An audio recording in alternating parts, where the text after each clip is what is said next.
본 영상 바로 아래 더보기를 클릭하신 후 인터넷 링크를 클릭하시면 같은 설교를 광고 없이 들으실 수 있습니다. 신약성경 디모데전서 3장 14절부터 16절까지 제가 봉독해 올리겠습니다. 내가 속히 네게 가기를 바라나 이것을 네게 쓰는 것은 만일 내가 지체하면 너로 하여금 하나님의 집에서 어떻게 행하여야 할지를 알게 하려 함이니 이 집은 살아계신 하나님의 교회요 진리의 기둥과 터니라.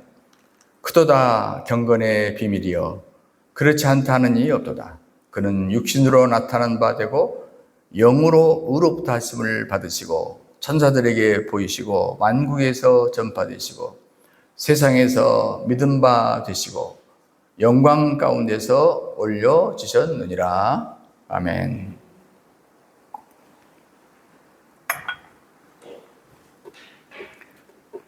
이제 바울의 서신서가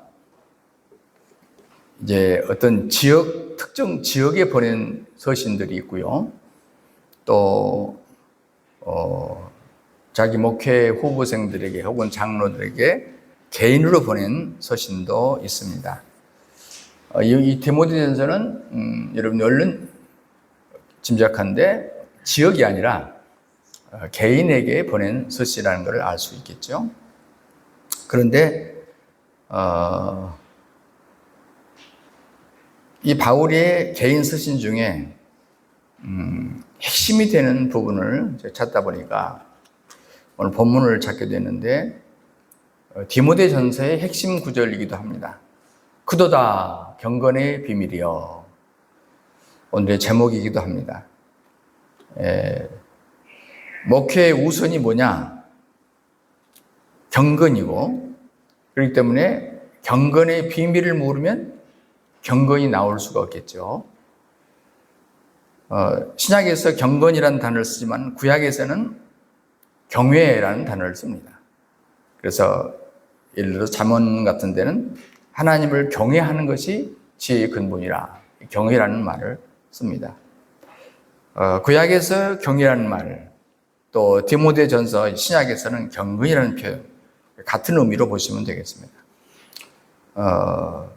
이 말은 이제 목회자인 바울이 목회자인 디모데에게 준 말이기 때문에 이렇게도 볼 수 있겠죠. 목회자의 경건의 비밀, 경건의 비밀이야. 목회자의 경건, 혹은 그 목회자가 목회하는 교회니까 교회의 경건의 비밀, 이렇게도 우리가 해석할 수 있겠습니다. 비밀이라는 말이 있으니까 진짜 비밀입니다. 그러니까 감춰져 있다는 얘기죠. 신학에서는 이것을 감춰진 것을 드러내서 보여준다 해서 계시라는 우리가 용어를 쓰지 않습니까? 같은 의미입니다. 그런데 이것은 이 경건이 숨겨져 있어요. 비밀이니까요. 우리가 복음의 비밀이라는 말도 하잖아요. 복음도 숨겨져 있다 그 말이죠. 그러니까 이게 참 섣불리 해석하기 하면 안 된다 하는 그런 의미도 함축하지 않겠습니까? 비밀이니까요. 그래서 오늘 저는 한 4가지로 정리를 해보겠는데, 경건한 자는 그리스도께서 우리 안으로부터 밖으로 드러나서 사는 자가 경건한 자다 하는 얘기고요. 두 번째, 경건한 자는 교만하게 만드는 마귀에게서 이용당하지 않는다.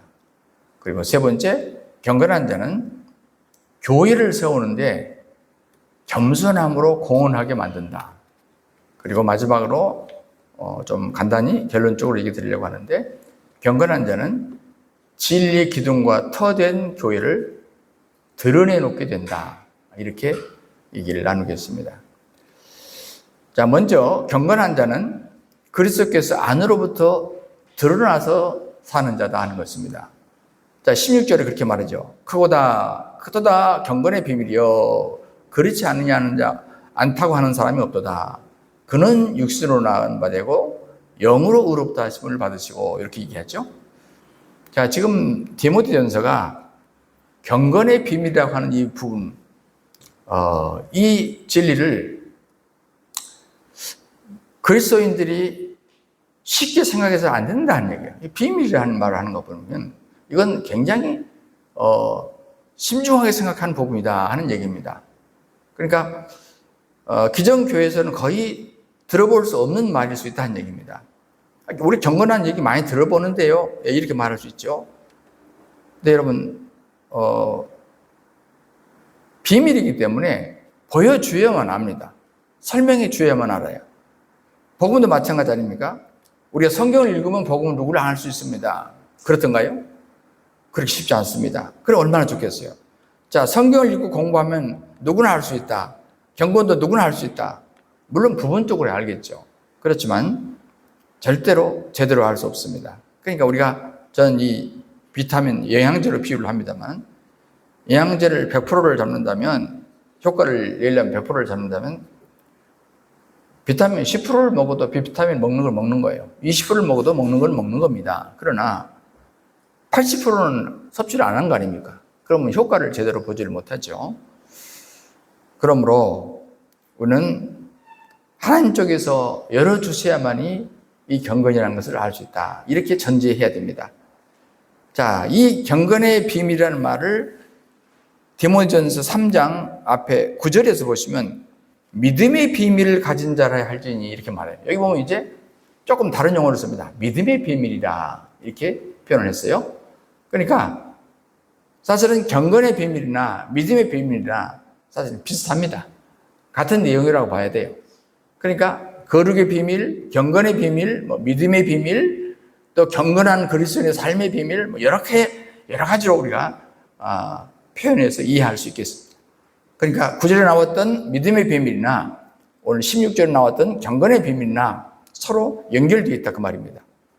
그러니까 믿음의 비밀이 뭐냐? 결국은 경건의 비밀이에요. 경건이라는 말을 다른 말로 말하면 믿음이라는 말을 바꿀 수가 있다. 이렇게 얘기할 수 있겠습니다. 여기서 디모데전서 3장 13절 얘기를 우리가 배경을 잘 이해해야 되겠는데요. 이건 뭐냐면 그 앞에 8절부터 쭉 13절까지 읽어봐야 이해를 합니다. 그건 뭐냐면 집사를 뽑을 때 얘기입니다. 디모데 목사에게 지금 네가 교회를 이렇게 목회할 때에 집사를 뽑고 뭐 감독을 뽑지 않겠니?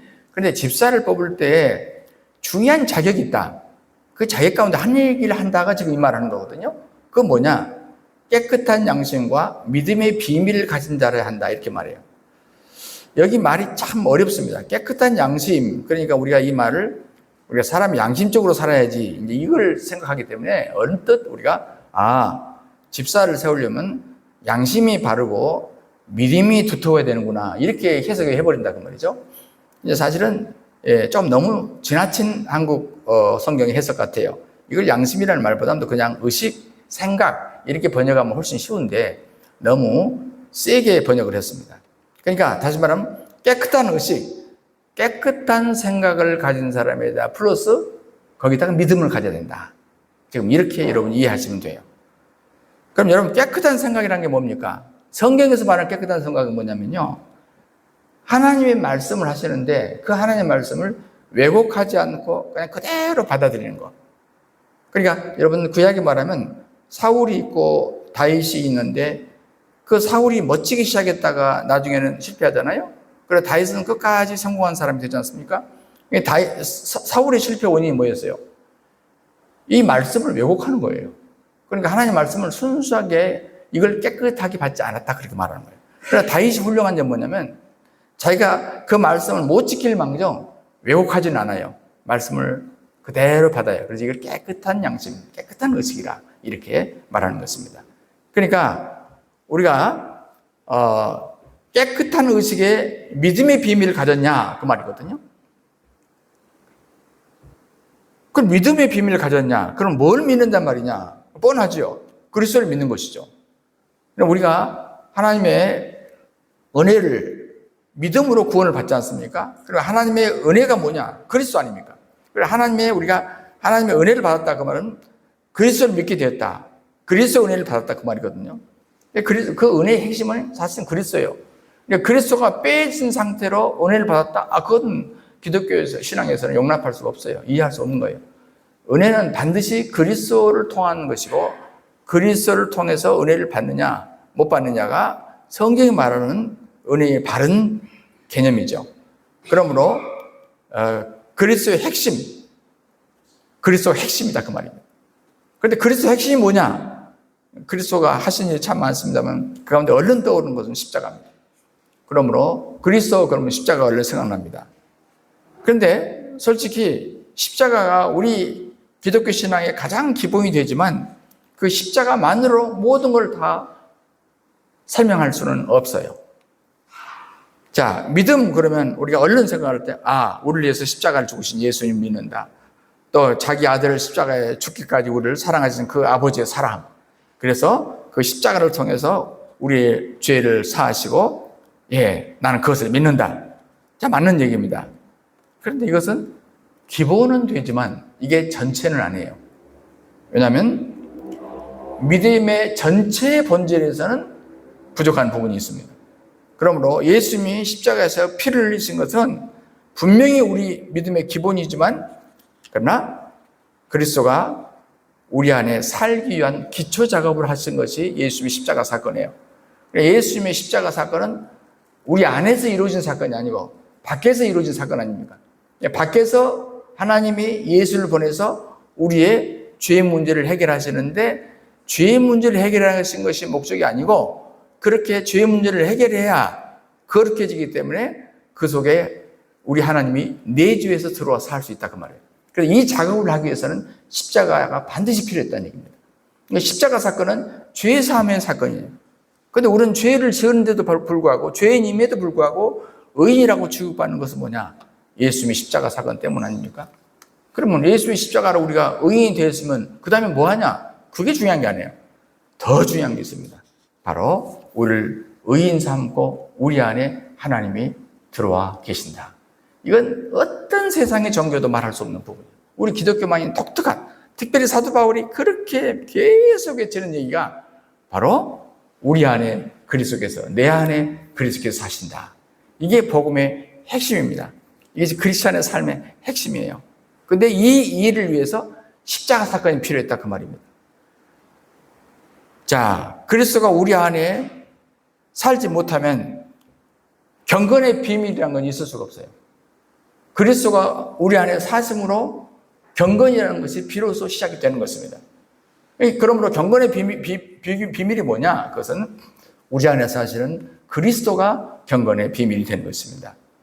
십자가에 달리신 예수님만으로는 경건의 비밀까지 못 가요. 이게 굉장히 중요한 얘기입니다. 여러분, 십자가에 못 박히신 예수님은 밖에서 내 죄를 씻어준 것이자, 밖에서 내 죄를 씻어주잖아요? 그리고 나서 우리가 나를 위해서 십자가에 지었다라고 하는 이 단어는 또 한 가지 포함된 게 뭐냐면 나를 포함해서 죽었다. 옛날에 제가 설명을 했어요. 예수님이 나를 위해 죽었다는 말과 플러스 우리가 놓치는 부분이 있어요. 나를 포함해서 죽었다. 고로 우리는 십자가에서 내가 그리스도 함께 죽었다는 말이 할 수 있는 게 뭐냐? 나를 포함해서 죽었기 때문입니다. 내가 그리스도 함께 죽은 이유는 그리스도가 내 안에 살기 위해서 함께 죽으신 것입니다. 좀 어렵습니까? 이 굉장히 중요한 사도 바울의 가르침입니다. 왜냐하면 제가 이 경건을 설명하기 위해서 제가 지금 계속 밑바탕을 깔고 있습니다. 그렇지 않으면 경건을 전혀 성경의 이해와 다른 상태로 경건을 이해하기 때문에 그래요. 자, 그래서 그분이 다시 살아나야 될 이유가 뭐냐? 왜 부활이 중요하냐 그 말이에요. 그것은 뭐냐면 십자가에만 참여하게 되는 것은 끝나면 안 되고 부활까지 돼야 우리가 드디어 주님이 우리 안에 들어오시는 역사에 동참하게 될 수 있기 때문입니다. 많은 그리스도인들이 부활에 참여되는 게 뭔지를 잘 몰라요. 그리고 이것도 비밀입니다, 여러분. 그리스도가 내 안에 사신다? 아는 것 같죠? 그런데 사실은 많은 경우에 모르더라고. 물어보면 모르더라고. 그런데 성령께서 내 영안을 열어서, 즉 계시와 지혜의 영을 주셔서 열어주지 않는 사람은 이 진리가 도무지 이해가 안 가요. 오늘 계시와 지혜의 영이 우리와 함께 하길 바랍니다. 자, 그럼 우리가 이제 다시 돌아갑니다. 경건의 비밀이라는 건 내 안에 계신 그리스도가 나타나게 하는 것. 이것이 바로 경건의 비밀입니다. 다시 말합니다. 경건의 비밀이 뭐냐? 내 안에 계신 그리스도가 나타나는 것이 경건이에요. 자, 나를 통해서 이미 내 안에 주님이 사시잖아요.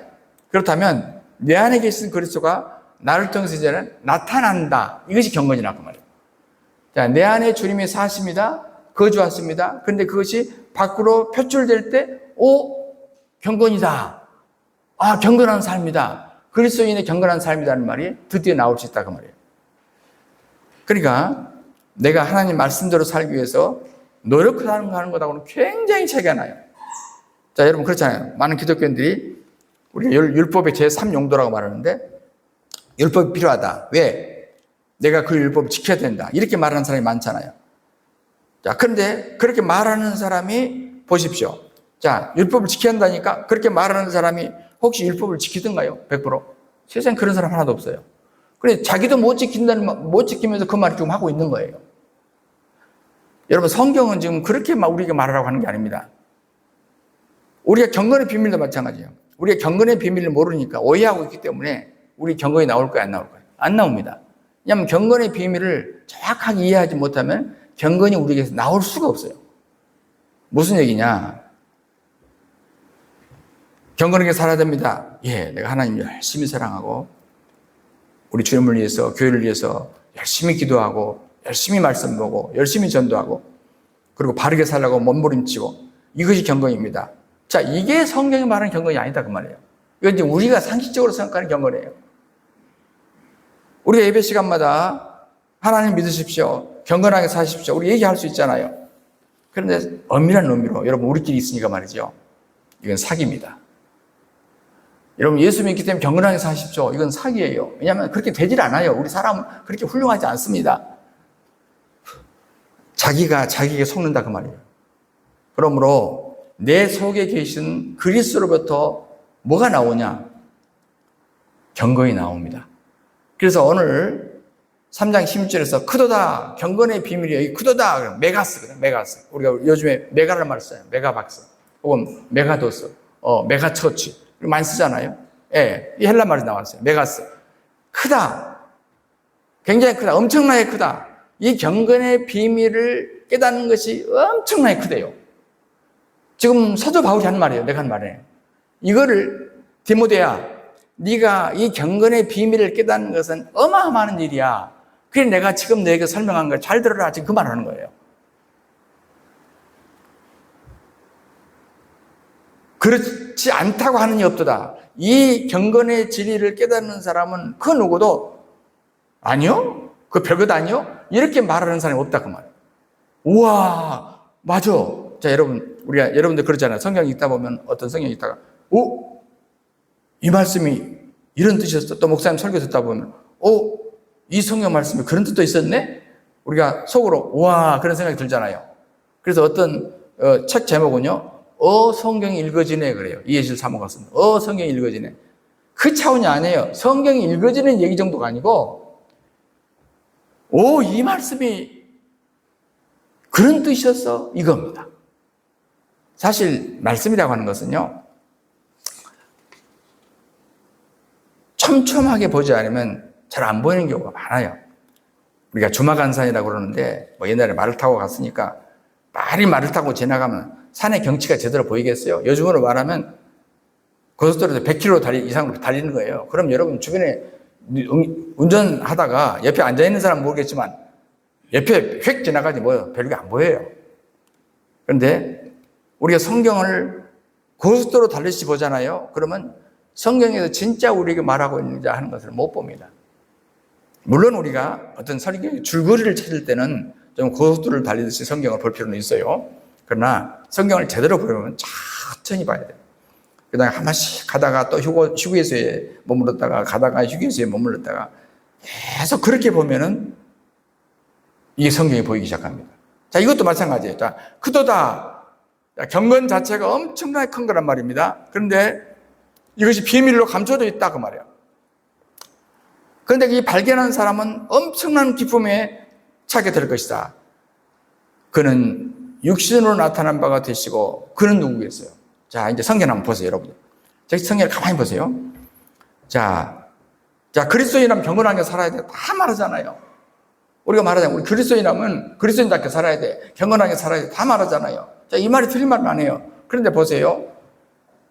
이 경건의 비밀을 성경에서 어떻게 말하냐면 내가 경건하게 살아야지 한다고 해서 경건하게 된 게 아니라고 말하는 거예요. 지금 바울이 말하는 것은 뭐냐면 내가 경건하게 사는 것이 아니고 그리스도 자체가 경건이래요. 자, 성경 한번 보세요. 자, 크도다 경건의 비밀이여 해놨죠? 그리고 뭐라고 그랬어요? 그렇지 않다고 하는 얘기가 없다고 그랬죠? 자, 이건 삽입구절이에요. 자, 크도다 경건의 비밀이 해놓고 그 다음에 뭐예요? 16절에 그는 이렇게 나오잖아요. 그는 이렇게 나오잖아요. 자, 이 경건의 비밀은 내가 어떻게 하는 것이 아니라는 거예요. 경건의 비밀이 뭐냐? 그는 뭐예요? 그리스도는 그 말이에요. 그는 육신으로 남바되고 영으로 의롭다 하심 받은 자다. 지금 경건은 뭐냐? 이건 비밀인데 그것은 경건하게 사는 것, 내가 노력하는 것이 아니다. 경건은 뭐냐? 그리스도다. 이게 지금 바울이 가르치는 것입니다. 경건은 뭐다고요? 그리스도다. 제 얘기 아니에요.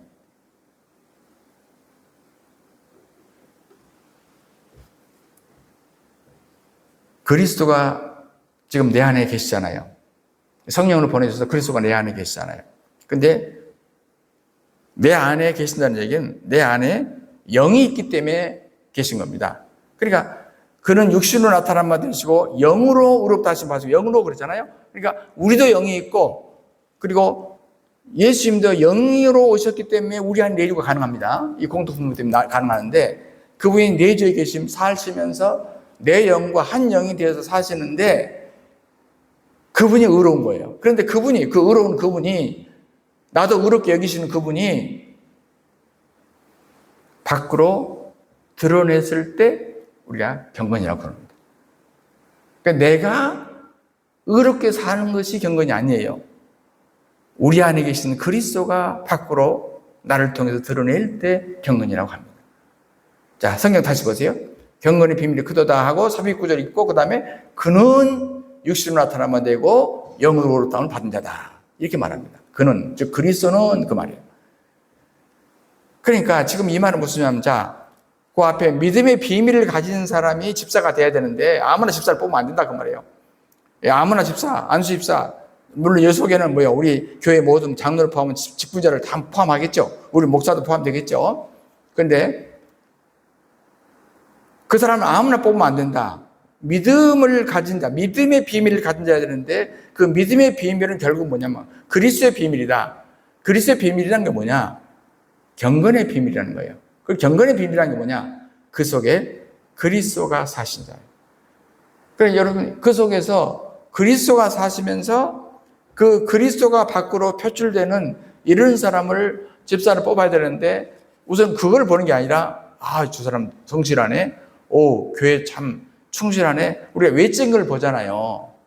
그래서 이제 집사를 뽑을 것 같아서 지금 바울이 말하기를 아니야. 디모데야. 절대 그렇게 일꾼을 뽑으면 앞으로 교회가 망가진다.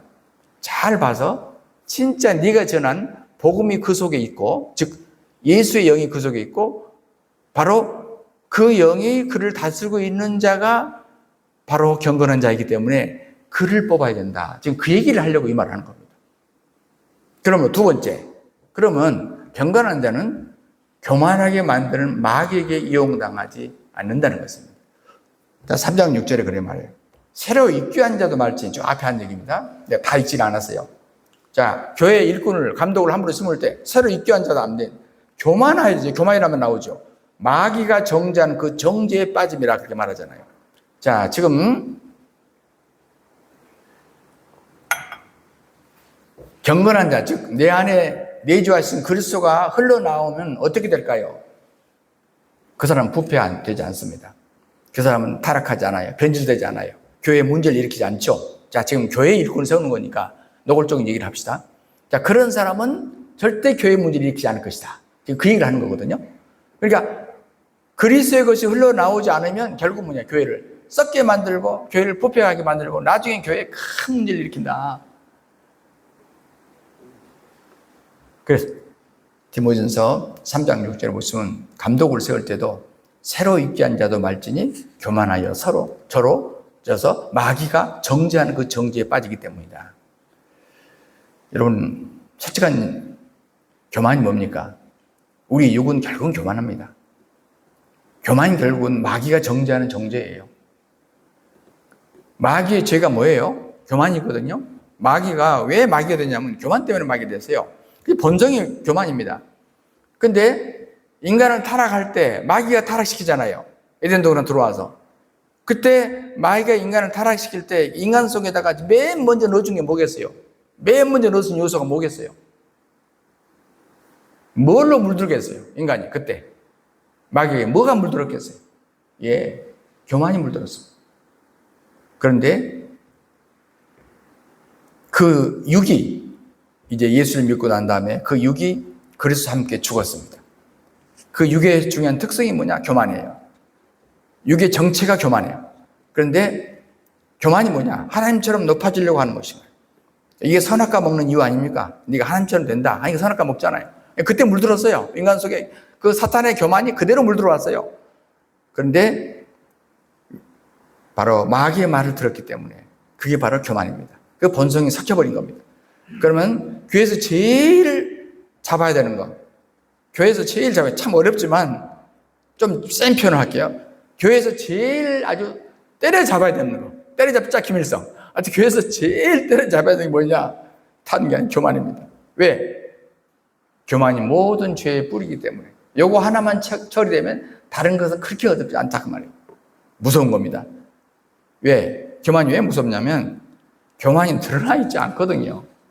숨겨져 있거든요. 감춰져 있거든요. 그래서 교만이 있으면 어떻게 되는 걸 아십니까? 가장 큰 특징이 이제 뭘 보면 옆에 있는 형제 자매들하고 연합이 안 돼요. 무슨 얘기냐면 여러분 부부지간에도 둘 중에 하나나 둘 다나 한쪽이 교만하잖아요. 그러면요 부부가 연합이 안 돼요. 교만이 뭡니까? 내가 상대방이 위에 있다는 얘기거든요. 너는 내 밑에야 그 말이거든. 내가 더 너보다 낫거든. 내가 저 중심이 돼야 된다 그 말 아닙니까? 이게 교만이거든요. 그 연합이 되겠어요? 이게 바로 뱀의 독입니다. 에덴 동산은 이 뱀의 독을 먹은 거라니까요. 그런데 이 교만은 뱀이 숨듯이 감춰져 있어요. 잘 안 드러나요. 그런데 남들은 자세히 보면 알아요. 남들이 보면 아는데 정작 나는 몰라. 남들이 보려고 하면 보이는데 나는 안 보여. 이 교만의 특성입니다. 주변 사람들이 가만히 보면 야, 저 사람 좀 교만하네. 이게 보이거든요. 그런데 정작 본인은 교만한 줄 알면 다 고쳤겠죠. 다 회개했겠죠. 안 보여요. 여러분, 설령 어떤 사람이 내가 교만한 것 같아요. 그럼 내가 교만하지 않아야지. 그런다고 되느냐? 이것도 또 안 돼요. 이게 무서운 것입니다. 제가 어떤 그 회개 기도문을 보니까 회개 기도문 한 29가지 주제별로 쭉 이렇게 그 회개 기도문을 만들었는데 저도 그 읽고 잘 활용하거든요. 근데 그 생활 속에 회개 기도문이 쭉 종류별로 나와요. 나오는데 뭐 그 가운데 뭡니까? 각가지가 나오는데 그 가운데 20가지 중에서 첫 번째가 뭐냐? 교만이에요, 교만. 이 영적인 사람은 어떻게 이걸 알았을까? 내가 그 탐복을 했어요. 그 기도문을 보면서. 첫째 종류가 교만이더라고요. 우리가 천연적인 내추럴한 그런 육으로 난 사람은요, 모든 사람이 똑같아요. 모든 사람이 다 교만해요. 한 명도 예외가 없어요. 모든 사람 육 안에는 교만이 다 자리 잡고 있습니다.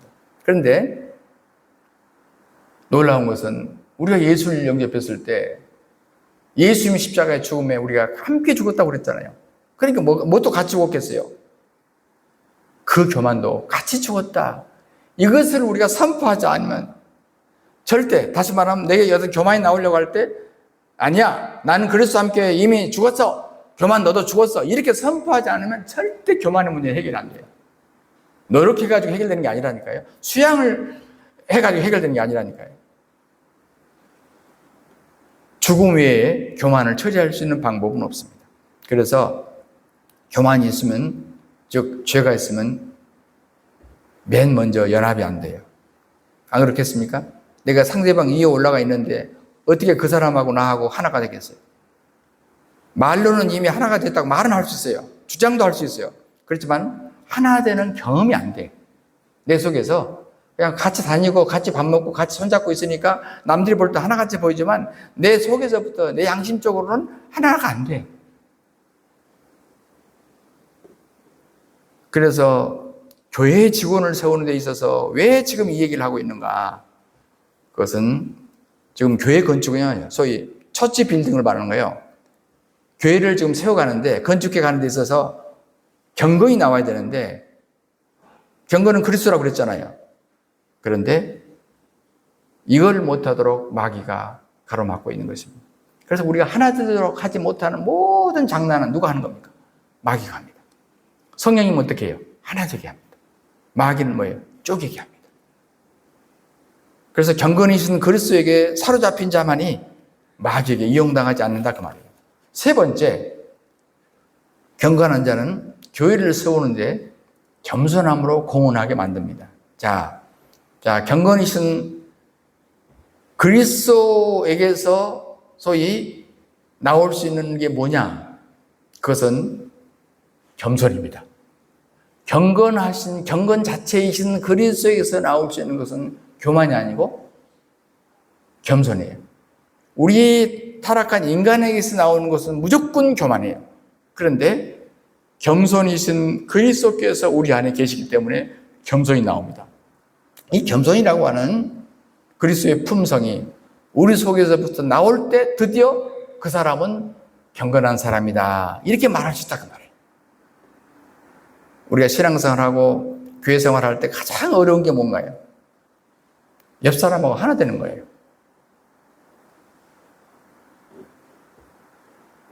옆에 분과 하나 됨. 이게 바로 경건의 측정기예요. 바로메타라고요. 그러니까 내가 진짜 경건하냐 안 하냐 하는 것을 다르게 재지 말고 옆에 사람하고 하나 될 수 있느냐 하나 될 수 없냐, 하나 되면서 깨지지 않고 하나됨을 유지할 수 있느냐 없느냐, 이것이 바로 뭐냐? 바로메타예요. 이것이 바로 경건한 사람이야. 아무리 경건한 채 보여도 옆에 사람하고 하나됨을 깨진다, 하나됨을 유지할 수가 없다, 그 사람은 절대 경건한 자가 아니에요. 경건한 채 한 거지. 이게 측정기라니까요. 자, 예를 들어서 이제 평소에 여러분이 친한 어떤 단체에 가입되어 있으면 오랫동안 같이 있기 때문에 잘 안 깨집니다. 그렇죠? 예. 그런데도 오랫동안 같이 했던 단체에서 쪼개질 때가 있거든? 나눌 때가 있거든? 뭐 때문일까요? 이게 바로 집단적 교만입니다. 집단적 교만. 다시 말하면 단체적 교만. 이게 지금까지 깊이 숨겨져 있었죠. 그런데 어떤 결정적인 순간이 될 때 이 집단적 교만이 올라와요. 그러면요, 거기서 경건이 나오는 게 아니라 분열이 나옵니다. 하나됨이 안 되게 하는 거라니까요. 그렇게 되니까 그리스도의 몸된 교회가 세워지는 건축이 이루어지지 않는 것입니다. 근데 수많은 교회가 왜 세워지지 않느냐? 바로 이 진정한 경건을 이해하지 못하고 거기서 하나됨이 나오지 않고 계속 분열이 나오니까 어떻습니까? 하나가 안 돼요. 모래집이에요, 모래집. 성경은 그리스도가 교회 건축의 모퉁이 돌이라고 그러는데, 예를 들어서 빌립보서를 보면 빌립보서, 그리스도가 빌립보서의 핵심이거든요. 더 정확하면 본입니다. 그리스도의 본을 따라가라. 이것이 빌립보서예요. 그러니까 하나님과 동등됨을 취할 것을 여기지 않으셔 자기를 낮추셔 죽기까지 복종하시는 그리스도를 본받으라. 이게 빌립보서라고 말해요. 자기를 겸손히 낮추신 그리스도, 이분이 본을 보이셨다. 그러니까 빌립보 교인들아, 다른 본을 보지 마라. 이분이 우리의 본이다. 이거예요. 그러면 빌립보 교회가 세워진다. 이겁니다. 자, 여러분 잘 아시는 빌립보 교회는 유럽에 바울이 세운 첫 번째 선교 여행에서 첫 번째 세운 교회라고 우리가 알고 있지 않습니까? 처음에 그리스도로 건축된 이 교회가 빌립보 교회예요. 근데 이 훌륭한 빌립보 교회가 나중에 그리스도가 빠져. 여러분, 경건이 뭐라고 그랬어요? 그리스도라고 그랬잖아요. 근데 경건이신 그리스도가 빠지니까 어떻게 될까요? 누구 때문에 빠졌을까요? 성경에 유오디게와 순두게, 유오디아와 순두게, 이 사람이 이 지도자예요. 갑자기 교만해졌어. 자, 교만의 증거가 뭐냐? 누가 오르냐 그러냐? 누가 높으냐 낮으냐? 해가지고 다투다가 빌립보 교회가 쪼개져 버린 거예요. 여러분, 이 지금 이 빌립보 교회의 문제가 빌립보 교회 문제가 아니고 현대 교회의 문제입니다. 모든 현대 교회에서 끊임없이 발생하는 문제가 항상 누가 오르냐 그러냐, 누가 높으냐 누가 낮으냐, 이거 아닙니까?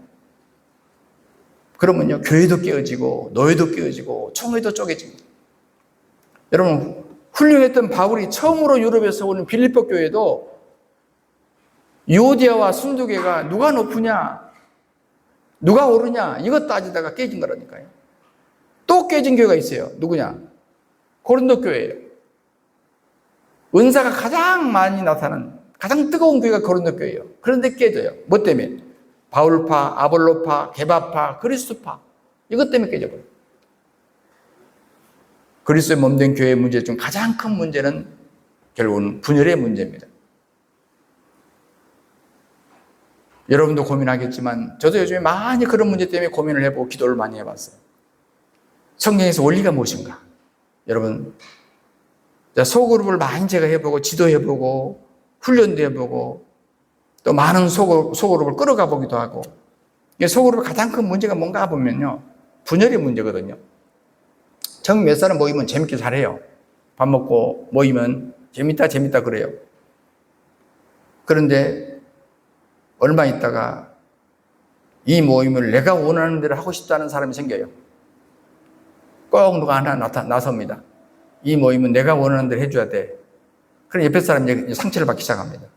여러분, 소그룹을 하면서 누가 리더가 되는가, 누가 마이크를 잡는가, 이 문제 때문에 결국은 뭡니까? 이 소그룹은 크지 못해요. 결국은 또 쪼개집니다. 교회들도 마찬가지예요. 그러니까 우리가 교회 모임을 하면서 항상 제가 두 가지가 떠오른다는 걸 알았어요. 하나는 뭐가 떠오르냐? 그 모임의 리더가 되고 싶어 하는 사람이 올라와요. 또 한 사람 올라옵니다. 그 다음에는 내가 원하는 방식대로 하고 싶은데 이 모임이 내가 원하는 방식대로 따라주느냐 하는 문제가 또 생겨요. 이 두 문제가 항상 튀어 올라옵니다. 그래서 수많은 교회는 되지 않습니다. 소그룹도 되지 않습니다. 크리스찬 모임도 되지 않습니다. 뭘로 돌아가야 될까요? 그렇기 때문에 그리스도가 내 안에 사신다는 소위 경건의 비밀이 아니고는 안 되더라 그 말이죠. 바로 이 단계를 믿음으로 성경적으로 소화하지 못하면 더 이상 성장은 멈춥니다. 그러므로 하나님이 소그룹을 우리에게 주시는 목적이 뭐냐면요, 그 안에서 경건의 비밀을 경험하라. 따라합시다. 경건의 비밀을 경험하라. 한 그룹 안에서 뭐 4명, 5명이 모이고 10명이 모인다고 그럽시다. 그러면 소그룹의 지체들이 이렇게 모입니다.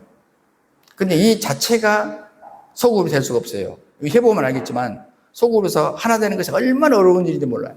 저는 최근에도 몇 사람들하고 이렇게 뭐 우리 교회는 아니지만 어떤 교회 이렇게 중직자들하고 얘기를 해본 적이 있는데요. 뭐 상담은 아닙니다. 이렇게 대화하다 보니까 자연스럽게 얘기했는데 어떤 분은 참 부러운 분이 있더라고. 야, 그룹이 잘 성장해서 이게 또 너무너무 잘 되니까 또 쪼개. 이것은 나쁜 놈이 쪼갠 거 아니에요? 아, 이 그룹이 너무 많으니까 이 아파트에서 감당이 안 돼. 그러니까 쪼개고. 참 그 목사님 훌륭하시다는 생각을 제가 했어요. 제가 만나보진 않았지만 참 훌륭하시다. 이렇게 지도해 가시다니. 또 어떤 모임들은 되다가 안 돼. 계속 쪼개지고 안 돼. 자, 여러분, 소그룹의 건축이 교회의 건축입니다. 이것이 안 되면 깨지는 건 시간 문제입니다. 그러니까 경건, 다시 말하면 그리스도가 없으면 진정한 교회적인 소그룹이 안 된다는 것입니다. 그럼 어디서 우리 신앙이 결판이 나야 되냐? 소그룹이 되느냐 안 되느냐? 다시 말하면 내 안에 계신 그리스도로부터 겸손이 나오면 진짜고 겸손이 안 나오면 아직은 진짜가 아니에요. 다른 거 볼 필요도 없어요. 은사가 나타나요. 하나님 놀랍게 경험했어요. 찬양에 기름 부음이 있어요. 기도하면 응답이 있어요. 과거에 내가 금식했더니 환상을 봤어요. 난 하늘에 올라갔다 내려왔어요. 병 고치는 은사가 나타났어요. 방언의 은사가 있고 예언의 은사가 나타났어요. 여기에 비하면 전부 어린아이 수준입니다. 육에 속한 거예요. 제가 해봤거든요. 여러분 고린도서를 읽어보시면 그 교회에 은사가 엄청나게 나타나는데 제일 바울의 근심거리가 바로 고린도 교회. 아볼로파, 바울파, 게바파, 그리스도파. 아주 머리가 아파요. 그래서 고린도 전서, 고린도 후서를 2번 쓰잖아요. 이 교회 문제 해결하려고요, 바울이. 성경의 가르침을 모르는 겁니다. 너무 사람들은 현란한 것을 좋아해요. 현란한 신앙생활에 속아요. 귀신이 쫓겨나고 병고침을 받고 그러면 사람들은 우르르 몰리더라고. 제가 해봤거든요. 그런데 그걸 좀 중단해보자요. 사람들이 빠져나가요. 참 신기합니다. 그래서 요즘에 교회들이 이 쪼개짐을 방지하기 위해서 개발한 것이 세상의 회사에서 사회과학에서 배운 그런 거미줄 행정 시스템이죠. 그래서 얼거미에서 교회가 다행히도 몇백 명, 몇천 명이 돼도 깨지지 않아요. 흘러가요. 그런데 더 무서운 거 있어요. 이게 심리적인 대체품이거든요. 그런데 그것을 그분들은 어떻게 착각하냐면 우리 교회가 이렇게 흩어지지 않고 잘 모이기 때문에 그리고 수백 명, 수천 명이 늘어나기 때문에 성령님이 역사해서 그렇다고 이제 이중적인 착각을 하게 되는 거예요. 그래서 본질을 놓쳐버린 거예요. 왜? 우리 교회는 지금 성령님이 역사하고 있는 교회래요. 시스템으로 돌아가는 건데. 여러분, 우리 성도에 있어서 제일 성숙한 게 뭐냐? 교만이 나오지 않는 것입니다. 경건의 비밀이 그리스도라고 했잖아요. 그럼 그리스도가 뭐냐? 하나님과 사람을 화목시켰잖아요. 예수님이 왜 오셨어요? 이제 성탄이 가까웁니다. 하나님과 사람을 화목시키고 유대인과 이방인을 화목시키러 오셨잖아요. 그러니까 예수님은 평화의 왕으로 오신 겁니다. 이를 예표하는 것이 구약의 솔로몬이에요. 샬롬, 평화, 평화의 왕. 바로 예수님이 화목의 나라의 왕으로 오셨다 그 말이에요. 그러므로 예수님이 오시면 맨 먼저 뭐예요? 평화부터 이루어지는 것이죠. 그럼 내 안에 경건의 비밀은 예수가 오시면 뭐가 이루어지겠습니까? 하나님과의 평화, 나 자신과의 평화, 이익과의 평화, 환경과의 평화가 이루어지는 것입니다. 이게 바로 경건의 비밀입니다. 내 안에 그리스도가 주로 오셨는데 내가 옆에 사람하고 평화가 안 된다? 화목이 안 된다? 아직 그리스도가 사는 게 아니라 내가 사는 거예요. 내가 아무리 현란한 이야기를 하고 아무리 성령 사역을 얘기하고 아무리 기름 부음 얘기를 하고 왕의 기름 부음을 받았다고 얘기를 해요. 그건 어린아이입니다. 우리 안에 있는 그리스도가 경건이지 우리가 경건이 아니기 때문에 그렇습니다. 그런데도 예수님이 아닌 그 사람이 경건인 것처럼 속는 경우가 너무나 많아. 여러분, 조영기 목사님 뭐 대단하십니까? 아니에요. 조영기 목사님 안에 역사했던 그리스도가 대단한 거예요. 손양원 목사님 대단하시냐고요? 아니에요. 손양원 목사님 안에 역사하시는 그 성령님이 대단한 거예요. 허드슨 테일러가 대단해요? 워치만 리가 대단해요? 아니요. 이들은 자식이 죽고 워치만 리가 죽고 허드슨 테일러가 죽고 그 안에 그리스도가 살았다고 자기들이 주장하잖아요. 내 안에 그리스도가 살고 있다고. 이게 경건의 비밀입니다. 우리는 다 똑같거든요. 누가 경건하냐 이걸 우리가 서로 비교해서도 안 돼요. 그건 사기가 됩니다. 누구만 경건하냐? 그리스도만 경건하십니다. 바로 그 사람이 어떤 사람이 경건한 게 아니라 그 사람 안에 있는 그리스도가 경건한 것입니다. 그게 경건의 비밀입니다. 웃기는 일이 많잖아요. 제가 하나님 은혜로 여러 목사님들 만나볼 기회가 있거든요. 수천 명 보이는 큰 교회 목사님들 몇 번 만나봤어요. 이제 또 큰 교회 유명한 목사님이에요. 뭐 작은 교회를 크게 키웠으니까 보통 문제가 아니잖아요. 그 지역의 유명 인사예요. 예, 유명 인사. 그런데 더 재밌는 것은요. 그 메가 처치를 하는 그 목사님들끼리 또 카르텔을 형성했어. 그래서 자기들끼리만 또 모여. 어린아이죠, 어린아이. 이 경건을 전혀 모르는 사람. 그러니 그 목사도 경건하지 못하고 그 교인도 경건하지 못합니다.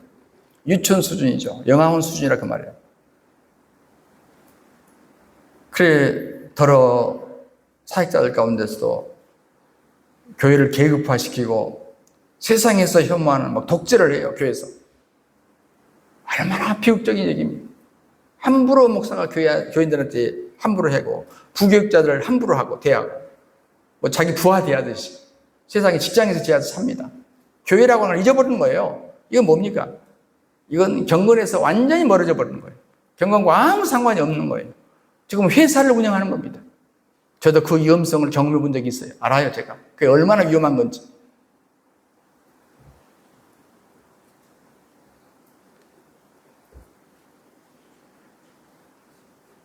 제가 이따가 묻거든요. 우리 여기 강권사님이 옛날에 제 행정비서였기 때문에 옛날에 내가 목회할 때 너한테 섭섭하게 한 거 뭐 없니? 이따가 묻거든요. 지금이라도 사과하라고. 예. 근데 한번 그러더라고. 목사님 나한테 너 바보 같다고 그랬어요.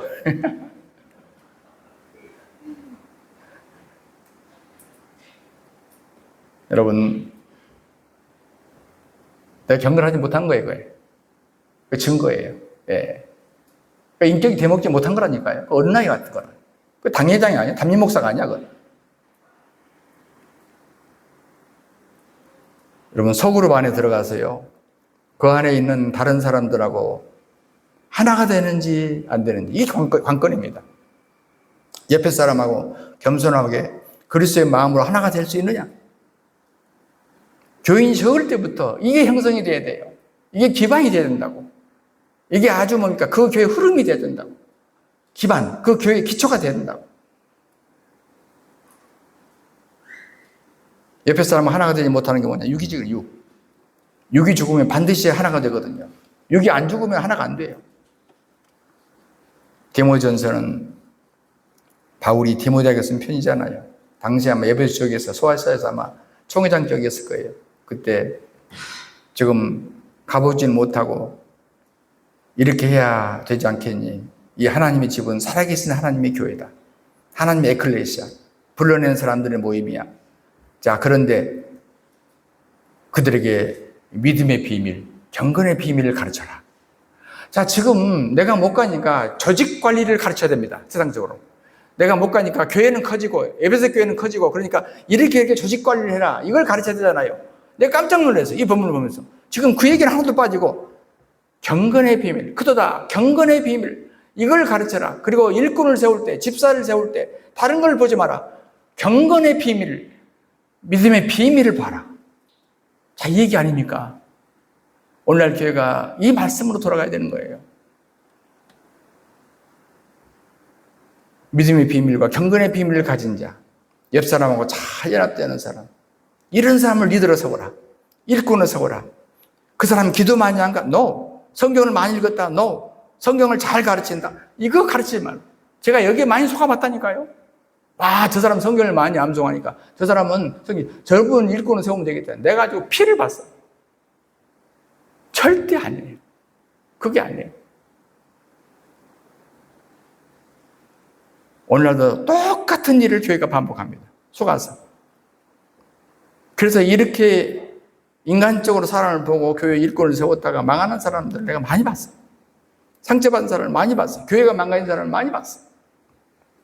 옆에 사람하고 건축이 되는 실적인 것으로 나타나지 않는다면 실컷 그 교회를 건축해 놓고 무너질 것입니다. 시간 문제입니다. 경건한 자는 교회를 세우는데 겸손함으로 공헌하게 된다. 그리고 결론적으로는 여기서 줄이겠습니다. 경건한 자는 진리의 기둥과 터대인 교회를 드러내놓게 되는 것입니다. 다시 말하면 작품을 내놓아야 된다는 거예요. 교회라고 하는 작품을 내놓아야 돼요. 너희들이 말로는 안 된다는 거예요. 얼마든지 말할 수 있다. 그런데 실제로 네가 말하고 가르치고 했던 그 작품이 교회라는 것, 진리의 기둥과 터인 교회라는 것으로 드러나야 된다. 건강한 교회로 탄생되는 것을 보여라. 그 말. 이게 지금 오늘 마지막 결론입니다. 진리를 주장한다고 되는 게 아니다. 성경이 진리라고 다 말하겠지. 그러나 우리가 세상에 말씀만 내놓는 게 아니라 그 말씀이 실제가 된 교회를 내놔야 된다. 이 하나님의 집이라고 표현했습니다. 하나님의 집. 이것을 내놔야 된다. 이걸 드러내야 된다. 그래서 디모데야, 너는 다른 거 드러낼 필요 없다. 말 필요 없어. 설교 잘하는 거 필요 없어. 신뢰하는 말 섞지 마. 하나님, 그 사람의 말이 진리다. 야, 그 사람 말씀을 잘 쪼갠다. 와, 대단하다. 그 사람은 하나님 말씀을 가졌어. 절대 아니다. 그 말씀 더하기 교회를 봐라. 그 교회가 얼마나 교회인가? 성숙한 교회인가? 경건이 흘러나오는 교회인가? 그들 속에, 각자 속에 그리스도가 계셔서 그 그리스도가 흘러나오는 그 질, 알레데이아가 흘러나오는 그 살아계신 하나님의 교회를 봐라.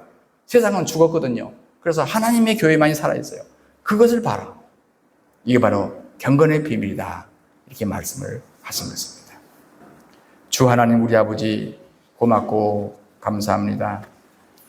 우리로 하나님의 교회의 지체로 세워주시고 이제 진리 안에서 이제 그 진리가 경건이 되어서 그리스도가 우리 안에서 밖으로 흘러나올 수 있는 겸손으로 흘러나올 수 있는 그 아름다운 열매가 우리에게 드러나게 하시고 우리 교회가 그런 샘플이 되게 하시고 우리의 모든 모임들이 그런 모임들이 되게 해 주옵소서. 주 예수 그리스도 이름으로 기도하옵나이다. 아멘.